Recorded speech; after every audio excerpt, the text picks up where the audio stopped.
अभी लखनऊ के अंदर क्रिसमस का त्योहार हमारे ईसाई मजहब के लोग मना रहे थे। उनके चर्च के पास दूसरे मजहब के लोग आए और वहां पे हुड़दंग मचाने लगे, बदतमीजी करने लगे। माफ कीजिए, हालांकि वो लोग मुसलमान नहीं थे, लेकिन ये बदतमीजी कि किसी दूसरे मजहब के त्योहार के मकाम पे जाकर अपने मजहब की का जो है प्रचार करना और वहां चीखना चिल्लाना, ये अखलाक के भी खिलाफ है और मानवता के भी खिलाफ है। आज मुल्क में नफरत का माहौल इस कदर बढ़ चुका है कि आज कभी मस्जिदों के सामने, कभी चर्च के सामने और कभी किसी दूसरे मजहब की इबादतगाह के सामने जाकर इस तरीके की इस्लाम के अंदर इस जिहालत की कोई गुंजाइश नहीं। इस्लाम जाहिलों का मजहब नहीं है, इस्लाम बदतमीजी का मजहब नहीं है। इस्लाम अखलाक का नाम है, इस्लाम किरदार का नाम है, इस्लाम कैरेक्टर का नाम है। मेरे प्यारे साथियों, जाहिल का जवाब भी आपको जहालत से नहीं देना है, गाली का जवाब भी आपको गाली से नहीं। यहूदी बहुत बड़े कमबख्त थे, बहुत बड़े बदतमीज थे, गुस्ताख थे। यहूदी अल्लाह के नबी के पास आते हैं, अस्सलाम वालेकुम कहते हैं, लेकिन जरा सी जबान को घुमा लेते हैं और अस्सलाम वालेकुम कहने के बजाय वो अस्सलाम वालेकुम कहते हैं। देखिए, अरबी जबान बड़ी रिच जुबान है, बहुत रिच लैंग्वेज है। अस्सलाम वालेकुम की मीनिंग क्या है? तुम पर सलामती हो, तुम शांति से रहो, तुम समृद्धि से रहो, तुम खुश रहो। और अस्सलाम वालेकुम बोलो तुम मर जाओ। अरबी जबान इतनी रिच लैंग्वेज है कि एक लेटर खत्म हो गया, मीनिंग अपोजिट हो गई। अस्सलाम वालेकुम का मतलब तुम सलामत रहो और अस्सलाम वालेकुम मतलब तुम मर जाओ। यहूदियों ने अस्सलाम वालेकुम कहा, किसको? नबी नबी ने सुन लिया। हजरत आयशा के कानों में यहूदियों के जुमले पड़ गए। जब यहूदियों ने अस्सलाम वालेकुम कहा, अम्मा आयशा को गुस्सा आया, उन्होंने फौरन जवाब दिया, वालेकुम अस्सलाम वल्लानतो। ऐ यहूदियों, तुम पर भी मौत आए, तुम पर भी अल्लाह की लानत आए, तुम मर जाओ। अल्लाह के नबी ने देखा हजरत आयशा बड़े गुस्से में, बड़े जोश में, बड़े जज्बात में, आपने फरमाया, महलन या आयशा, ऐ आयशा ठहर जाओ, रुक जाओ। इतने जज्बात में क्यों आ रही हो, इतने तैश में क्यों आ रही हो? इन्नल्लाह युहिब्बुर रिफ्क़ फिल अम्रि कुल्लिही। ऐ आयशा, अल्लाह ताला नरमी को पसंद करता है, अल्लाह ताला सख्ती को पसंद नहीं करता। अल्लाह तो नरमी वाला, नरमी को पसंद करता है। हजरत आयशा ने कहा, अल्लाह के नबी, आपने देखा नहीं उन यहूदियों ने कितनी गंदी बात आपको कही? उन्होंने आपको अस्सलाम वालेकुम नहीं कहा, उन्होंने आपको अस्सलाम वालेकुम कहा। मैं कैसे गवारा कर लूं? मेरे नबी को मौत की बद्दुआ दी जाए, मेरे नबी को बुरा भला कहा जाए और मैं बर्दाश्त। हजरत आयशा ने हमें और आपको एक सबक भी दिया। सबक ये दिया कि अगर आपके दिल में रसूल की मोहब्बत है और रसूल की गैरत है और आपके रसूल को बुरा भला कहा जाए तो आपको गुस्सा आना चाहिए, आपके जज्बात भड़कने चाहिए। अगर आपके जज्बात ठंडे पड़े, आपके नबी को कुछ भी कह दिया जाए, आपके जज्बात पर कोई फर्क न पड़े, इसका मतलब कि आप बेगैरत हो चुके हैं, आपके अंदर रसूल के नाम की कोई गैरत नहीं। क्रिसमस का त्योहार आया, ईसाई मजहब के लोग मना रहे, ठीक है, उनका मजहब है, लेकिन हमारी शरीयत क्या कहती है कि अल्लाह ताला का कोई बेटा नहीं है। लम यलिद व लम यूलद, ना तो वो किसी का बेटा है ना उसका कोई बेटा है। क्रिसमस मनाने वाला तो ये अकीदा रखता है कि आज के दिन अल्लाह ताला का बेटा पैदा हुआ है, नऊजुबिल्लाह। और मुसलमान बेचारा अपने आप को सेकुलर साबित करने के लिए और अपने आप को मानवतावादी साबित करने के लिए ये क्रिसमस की मुबारकबाद देता है और उसमें शामिल होता है। कितने मुसलमान बच्चे सांता क्लॉस बनते हैं और उनकी नकाब पहने हुई मुसलमान माँ अपने सांता क्लॉस बने बच्चे को स्कूल में छोड़ने जाती है। मेरे प्यारे भाइयों, मेरी माँ और बहनों, होना तो ये चाहिए था कि हम इस शिर्क से अगर रोकने की क्षमता रखते तो हम रोकने की कोशिश करते। हम रोक नहीं सकते तो कम से कम बुरा समझते, मगर हम बुरा कहाँ समझ रहे हैं, हम तो सपोर्ट कर रहे हैं, हम तो साथ दे रहे हैं। इसका मतलब कि तौहीद की गैरत हमारे अंदर नहीं है, अल्लाह की गैरत हमारे अंदर नहीं है। अल्लाह को गाली दी जा रही है, अल्लाह को बुरा भला कहा जा रहा है, अल्लाह का बेटा बनाया जा रहा है, और हम मुबारकबाद दे रहे हैं, हम शुभकामनाएं दे रहे हैं, हम उनके साथ शामिल हो रहे हैं। मेरे प्यारे साथियों, हजरत आयशा ने यह सबक दिया है कि मुसलमान अगर हो, अल्लाह से मोहब्बत करते हो, रसूल से मोहब्बत करते हो, अल्लाह को बुरा भला कहा जाए तो तुम्हारा खून खौल जाना चाहिए, रसूल को बुरा भला कहा जाए तो तुम्हारा खून खौल जाना चाहिए। हजरत आयशा कहती हैं, मुझसे बर्दाश्त नहीं हुआ, मैंने जवाब दिया, ऐ यहूदियों, तुम पर अल्लाह की लानत आए, तुम मेरे नबी को बुरा भला कह रहे। नबी ने क्या जवाब दिया? कहा, आयशा, मैंने उन यहूदियों की बदतमीजी को सुना था और मैंने उनका जवाब भी दे दिया था जब उन्होंने अस्सलामु अलैकुम कहा था। ऐ आयशा, मैंने जवाब दे दिया था, मैंने व अलैकुम कह दिया था। उन्होंने कहा था अस्सलामु अलैकुम, ऐ मोहम्मद सल्लल्लाहु अलैहि वसल्लम, आपके ऊपर मौत आ जाए, आप खत्म हो जाएं, आप हलाक हो जाएं। ऐ आयशा, मैंने जवाब दे दिया था व अलैकुम, तुम पर भी हलाकत आ जाए, तुम भी मर जाओ, तुम भी खत्म हो जाओ। ये मेरे नबी का अंदाज था। गाली का जवाब आपने गाली से नहीं दिया। मेरे भाइयों, ये अखलाक आज अपने देश में, अपने इलाके में, अपने स्टेट में, अपने गांव में, अपने खानदान में, अपने परिवार में ये अखलाक पैदा करो। अपने बच्चों को ये अखलाक सिखाओ। रहमान के बंदों का ये अखलाक होता है, वइज़ा खातबहुमुल जाहिलून क़ालू सलामा, कि वो जाहिल का जवाब जहालत से नहीं देते।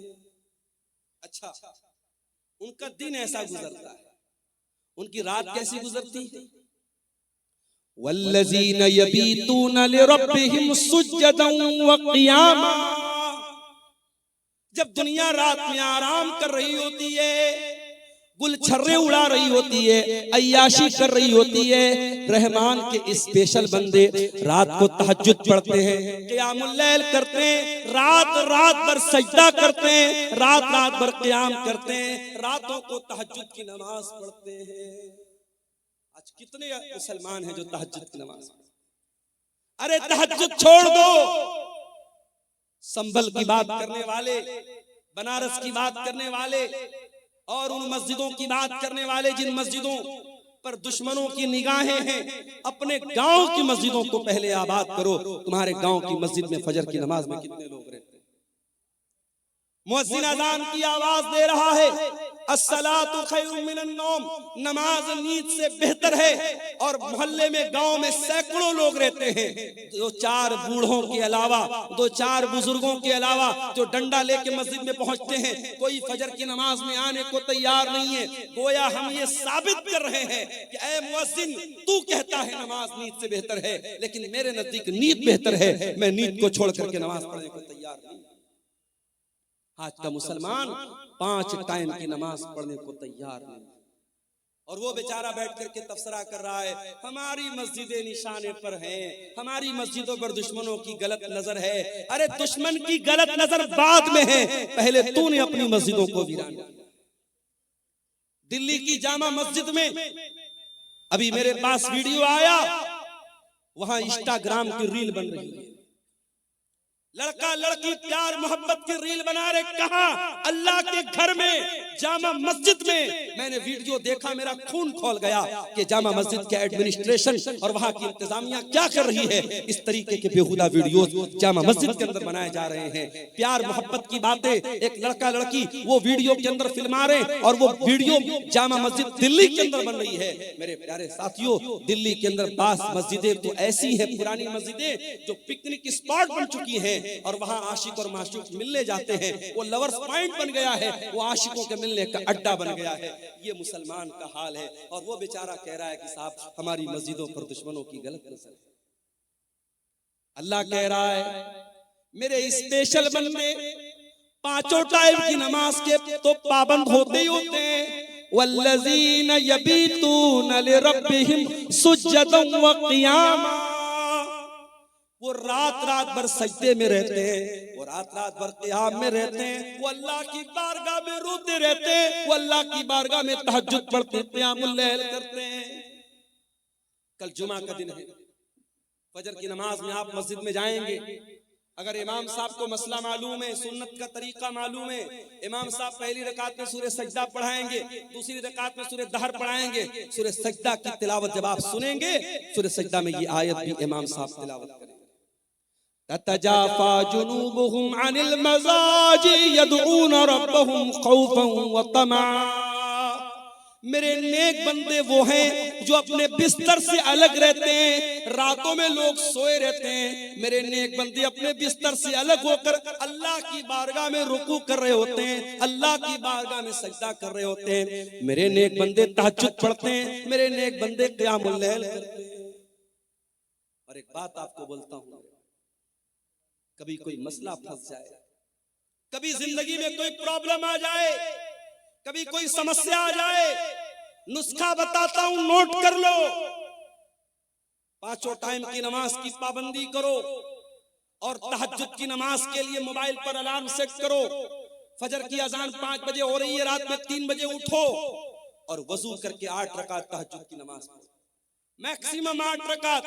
अगर 8 रकात पढ़ने की ताकत नहीं तो 6 भी पढ़ सकते हो, 6 की ताकत नहीं तो 4 भी पढ़ सकते हो, 4 की ताकत नहीं तो 2 भी पढ़ सकते हो, मिनिमम 2 रकात, मैक्सिमम 8 रकात तहज्जुद की नमाज पढ़ो। और उसके बाद अल्लाह के सामने अपनी झोली फैला दो, आए अल्लाह शादी को 8 साल हो गए, तेरा बंदा औलाद की नेमत से महरूम है, आए अल्लाह मेडिकल चेकअप करा लिया, डॉक्टर्स की रिपोर्टें नॉर्मल हैं, डॉक्टर का इलाज दुरुस्त है, आए अल्लाह मेरे मेरे मेरे घर में बच्चे की किलकारी नहीं गूंज रही है, मेरी बीवी की गोद सूनी है, आए अल्लाह मुझे औलाद की नेमत से नवाज दे। मेरे प्यारे साथियों, ये तजर्बा और मुशाहदा जो उलमा का और नेक लोगों का रहा है वो मैं आपको बता रहा हूँ। तहज्जुद की नमाज में आप तहज्जुद की नमाज पढ़ने के बाद अल्लाह से वो चीजें मांगिए जो असंभव है, जो नामुमकिन है, अल्लाह ताला उस असंभव और नामुमकिन को भी इंशाअल्लाह मुमकिन। तजर्बे और मुशाहदे की बात बता रहा हूं क्योंकि वो वक्त ऐसा है मेरे प्यारे साथियों जब अल्लाह खुद आसमान दुनिया पर नाजिल होता है और अल्लाह खुद कहता है अपने बंदों से, मांगो मुझसे मैं तुम्हारी पुकार को सुनूंगा, मुझसे मग़फ़िरत तलब करो मैं तुम्हें माफ कर दूंगा, मुझसे सवाल करो मैं तुम्हें दूंगा। अल्लाह देने के लिए उतरा है, अल्लाह दे रहा है। और मेरे प्यारे साथियों, हम इतने बदनसीब हैं, हम उस मुबारक वक्त को, उस अजीम घड़ी को हम उसको खो देते हैं। मेरे प्यारे साथियों, तहज्जुद की नमाज आपको बहुत कुछ ऐसा देगी जो आपको सोच के भी बाहर है, आपके तसव्वुर से भी बाहर है। अल्लाह कह रहा है मेरे स्पेशल बंदे रातों को तहज्जुद की नमाज पढ़ो। और आगे बढ़िए। अच्छा, तहज्जुद पढ़ते हैं इसका मतलब नेक लोग हैं। अब जब नेक लोग हैं तो उनको तो अपने आप पर एक खुशी होनी चाहिए कि साहब हम तो तहज्जुद पढ़ने वाले हैं, जन्नत तो हमारे बाप की होगी, जन्नत में तो हमारा रिजर्वेशन हो गया। नहीं, तहज्जुद पढ़ने के बावजूद अल्लाह के अजाब से डरते रहते। वल्लज़ीन यक़ूलूना रब्बना स्रिफ अन्ना अज़ाब जहन्नम इन्ना अज़ाबहा कान गरामा इन्नहा साअत मुस्तक़र्रन व मुक़ामा। रहमान के खास बंदे तहज्जुद की नमाज पढ़ते हैं, रात रात भर जागते हैं, लेकिन फिर भी अल्लाह से दुआएं करते हैं कि ऐ परवरदिगार तू जहन्नम के अजाब से हमको बचा ले। इन्ना अज़ाबहा कान गरामा, जहन्नम का अजाब तो चिमट जाने वाला है, जहन्नम का अजाब तो चिपक जाने वाला है, जहन्नम का अजाब तो छोड़ने वाला नहीं है, जहन्नम की अजाब तो जान छोड़ने वाला नहीं है।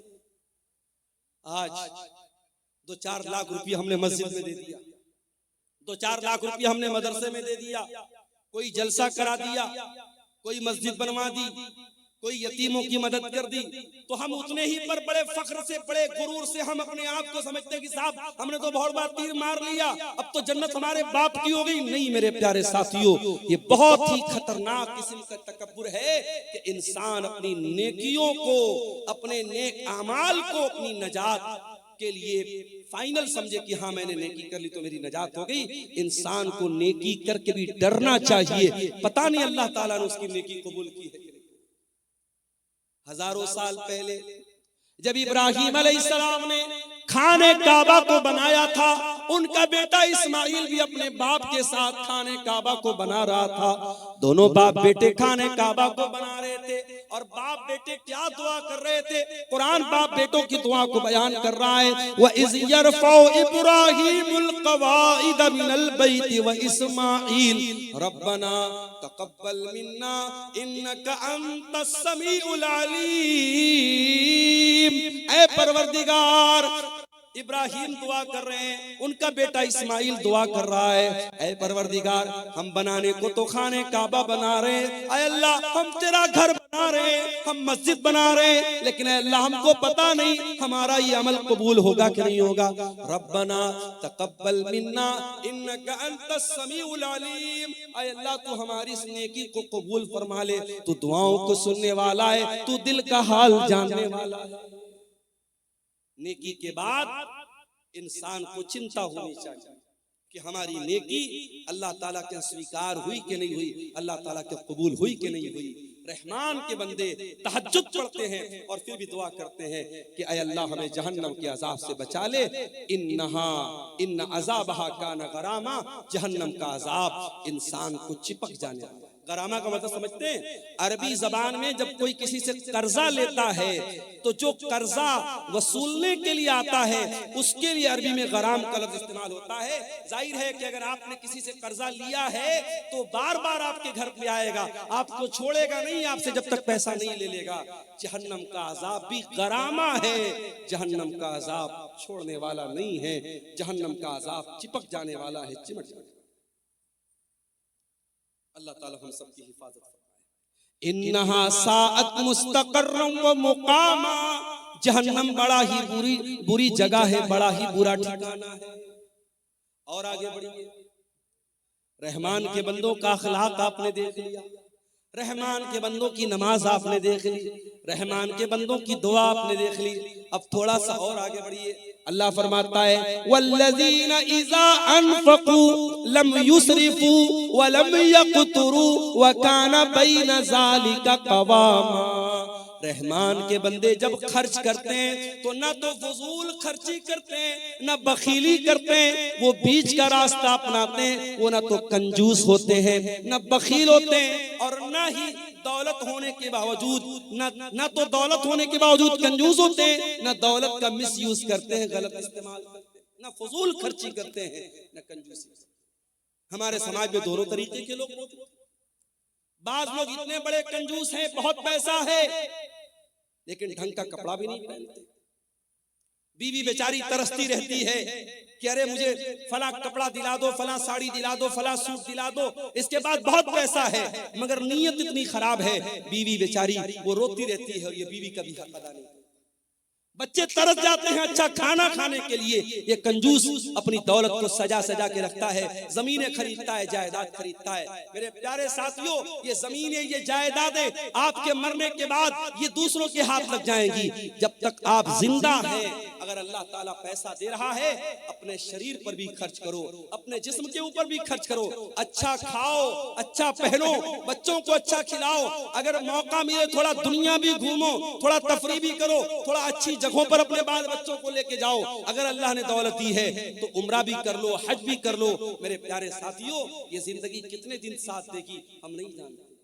हम नहीं जानते हैं कब कौन सी बीमारी आ जाए, हार्ट अटैक आ जाए, और कब इंसान मर जाए, हम नहीं जानते। मेरे प्यारे साथी, अभी 4-5 दिन पहले बनारस में मैं बाइक पर जा रहा था। बनारस में वो टैक्सी चलती है, बाइक वाली टैक्सी, उस पर मैं जा रहा था। एक गैर मुस्लिम नौजवान था, बाइक चला रहा था। मेरी आदत है बाइक पर बैठता हूँ जब इस तरीके की बाइक पर, तो पूछता हूँ जो चलाने वाला होता है कि भाई क्या नाम है, कहाँ के रहने वाले हो। तो उसने बताया बनारस के करीब का वो रहने वाला था। वो उसके खुशिये में, उसके पेशाब के मकाम पे जो खुशियतैन होते हैं, जो टेस्टिकल्स होते हैं, उसमें उसको कैंसर हो गया। सोचिए 20-25 बरस का नौजवान, टेस्टिकल्स में कैंसर हो गया है, और वो बेचारा इलाज कराने के लिए बनारस आया था, और अपने माँ बाप का अकेला बेटा था, घर में कोई कमाने वाला नहीं था। वो बेचारा कैंसर के मर्ज से जो दो चार था, और वो बनारस में बाइक चला करके अपना इलाज का खर्चा निकालने की कोशिश कर रहा है।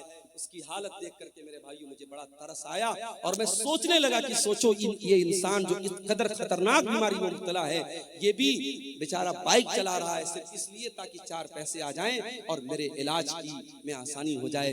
दुनिया में मेरे प्यारे साथियों इस तरीके के बहुत सारे लोग भरे पड़े हैं। कौन सी बीमारी, कौन सा एक्सीडेंट, कौन सा हादसा आ जाए और जिंदगी खत्म कर दे हम नहीं जानते। जब तक जिंदगी है, तंदुरुस्ती है, उसका सही इस्तेमाल करो। दौलत है उसका सही इस्तेमाल करो। कंजूस भी मत बनो, बखील भी मत बनो। बीवी का हक अदा करो, बच्चों का हक अदा करो। अच्छा खाओ, अच्छा पहनो, अच्छे मकान में रहो, अल्लाह की नेमतों का फायदा उठाओ। और इसका ये मतलब भी नहीं है कि आपकी इस्तिताअत 10,000 का मोबाइल लेने की है लेकिन आप लोन पर और EMI पर आप लाख रुपए का आईफोन ले रहे हैं। ताकत 10,000 का मोबाइल लेने की है मगर लोन पर और EMI पर आप क्या ले रहे हैं? 1 लाख रुपए का आईफोन ले रहे हैं। ये मेरे प्यारे साथियों, जितनी बड़ी चादर हो इंसान को पैर उतना ही फैलाना चाहिए। न फजूल खर्ची करना इस्लाम में सही है, न बखीली करना इस्लाम में सही। आज जलसा होता है, सोशल मीडिया पर जलसों के बारे में कितनी बातें होती, खासतौर से सीमांचल के जलसों के बारे में लोग बोलते हैं बड़ी फजूल खर्ची होती है। कभी कोई इस पर क्यों नहीं चर्चा करता? ठीक है, जलसों में जो खराबियां हैं उसको हमें दूर करना चाहिए, इस पर भी तो चर्चा होनी चाहिए कि सीमांचल में पूरे इंडिया में मुसलमान शादियों में कितना पैसा पानी की तरह बहाता है। उत्तर प्रदेश की 2 शादियां अभी हाल ही में करंट में मेरे सामने आई।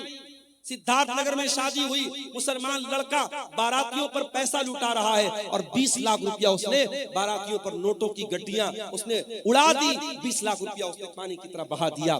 मेरठ में एक शादी हुई और दूल्हे को ससुराल से 2.5 करोड़ रुपए मिलते हैं और दूल्हा अपनी साली को घड़ी पहनाने का जो तोहफा देता है, जिसको घड़ी की पहनाई बोलते हैं, वो तकरीबन 11 लाख रुपए देता है।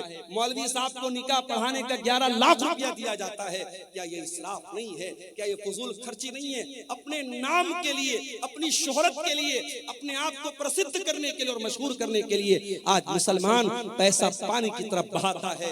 मेरे प्यारे साथियों, अल्लाह क्या इसका भी हिसाब देना पड़ेगा। पैसा कहां से आया और पैसा कहां खर्च किया। आप ये कह करके पल्ला नहीं झाड़ सकते मेरा पैसा था, मेरी मर्जी थी, मैं जहां चाहे खर्च करूं। नहीं, अल्लाह आपसे पूछेगा ये पैसा हमने तुझे दिया था, ये दौलत हमने तुझे दी थी, तुझे बताना पड़ेगा तूने पैसा कहां से आया और ये पैसा तूने कहां खर्च किया। वल्लज़ीना इज़ा अनफ़क़ू लम युस्रिफ़ू व लम यक़्तुरू व कान बैन ज़ालिका क़वामा। रहमान के खास बंदे जब पैसा खर्च करते हैं, जब दौलत खर्च करते हैं, ना फजूल खर्ची करते हैं, ना बखीली करते हैं। व कान बैन ज़ालिका क़वामा, वो बीच का रास्ता अपनाते हैं। और आगे बढ़िए, वल्लज़ीना ला यदऊना मअल्लाहि इलाहन आखर वला यक़्तुलून अन-नफ्सल्लती हर्रमल्लाहु इल्ला बिल हक़्क़ि वला यज़नून। और रहमान के खास बंदे 3 बड़े बड़े पापों से अपने आप को बचाते हैं। 3 महापाप है इस्लाम में, 3 बड़े बड़े गुनाह है इस्लाम की नजर में। सुन लीजिए इसको, वल्लज़ीना ला यदऊना मअल्लाहि इलाहन आखर। रहमान के खास बंदे अल्लाह के साथ किसी को शरीक नहीं करते, वो शिर्क नहीं करते। उनका हाथ अगर उठता है अल्लाह के सामने उठता है, वो सजदा करते हैं तो अल्लाह की बारगाह में सजदा करते हैं। वो किसी कब्र पे सजदा नहीं करते, किसी मजार पे सजदा नहीं करते, किसी पत्थर के बुत के आगे सजदा नहीं करते। वो लाल काले पीले धागों को मुश्किल कुशा नहीं समझते। आप क्या बोलिए, इसी कटिहार के इलाके में मैंने देखा अहले हदीस का घर है, शेरशाबादी का घर है, और घर में उसने क्या लगाया है? दुकान और मकान की खैर बरकत। उसपे क्या लिखा हुआ है? कुछ गिनतियां लिखी हुई हैं, कुछ गिनतियां लिखी हुई हैं, और ये अकीदा रखा गया कि ये मेरे मकान में लगा रहेगा तो मेरे मकान में बरकत आएगी। ये उल्टी सीधी गिनती लिखने से तेरे मकान में बरकत नहीं आएगी। मकान में बरकत तेरे अमल से आएगी, तेरे ईमान से आएगी, तेरे कुरान पढ़ने से आएगी। कुरान की आयतों को तू लटका दे या गिनतियों को लटका दे, उससे तेरे घर में बरकत नहीं आएगी। मेरे भाइयों, बात कड़वी है मगर मैं सच्ची बात कहता हूं। आज हम अहले हदीसों को भी अपने अकीदे पर मेहनत करने की जरूरत है। आज हमारे जलसों में तौहीद पर तकरीरें बंद हो गई, अखलाक की बातें हो रही हैं, नमाज की बातें हो रही हैं, शराब से रोका जा रहा है, ज़िना से रोका जा रहा है, मगर दुनिया का सबसे बड़ा पाप क्या है, दुनिया का सबसे बड़ा गुनाह क्या है? शिर्क करना।